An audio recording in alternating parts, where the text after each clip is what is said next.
The ignorance I have about everything. I'm constantly learning. It's like I'm on the edge or precipice of something new all the time. I can just barely see it, but I'm getting there. And I think what drives me is my tenacity to love myself, because if I love myself, then I want the best for myself, and I want that child to experience the universe and totality of experience in front of him, completely and fully, without hesitation.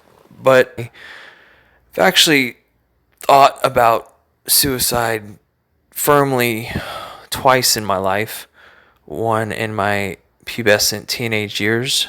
Um, I guess I was having something of my first sort of existential crisis, a devaluation of my values, and a reannouncing of, what it was to be me, or like just a nervous breakdown. But it isn't always our fault.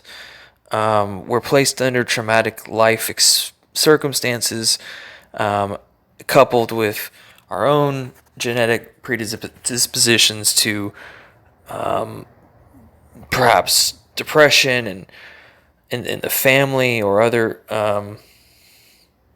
behaviors that are somewhat destructive.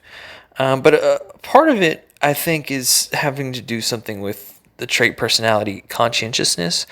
Conscientious people are like dutiful, hardworking, organized, and it's been shown that people with trait conscientiousness are actually much more likely to be depressed.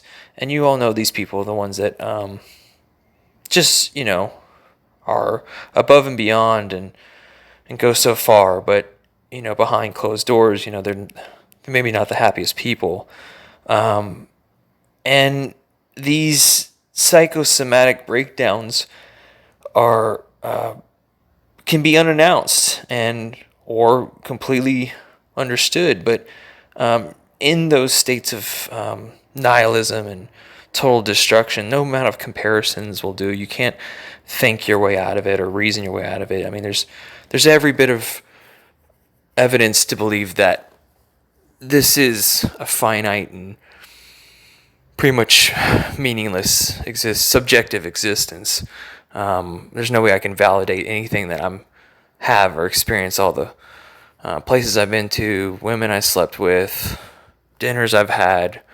I can't express that in a quotient or a feeling for anyone else to have. So ever. So and we know the universe is massively larger than we ever anticipated, and we are, quite literally just specks of sand.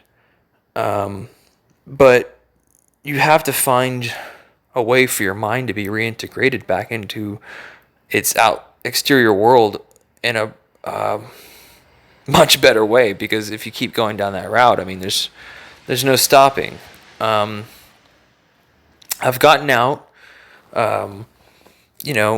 It's not easy, but you obviously, it's so bad that it's as if I explain to people what it's like having suicidal thoughts, because I think this needs to be spoken about much more.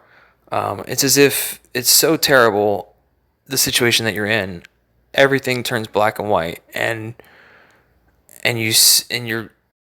you're caught in a burning building, and the only way out is to jump. And I think David Foster Wallace said this. And when you hit the ground, that's suicide, and that's a much better place in your twisted rationale and logic than the current burning building you're standing in. But somewhere along in that way, that process is a realignment of, I would say, like spiritual values, or just consciousness, really, where you realize that something that you were doing before isn't working, or you need to change something. And sometimes you can't change that. And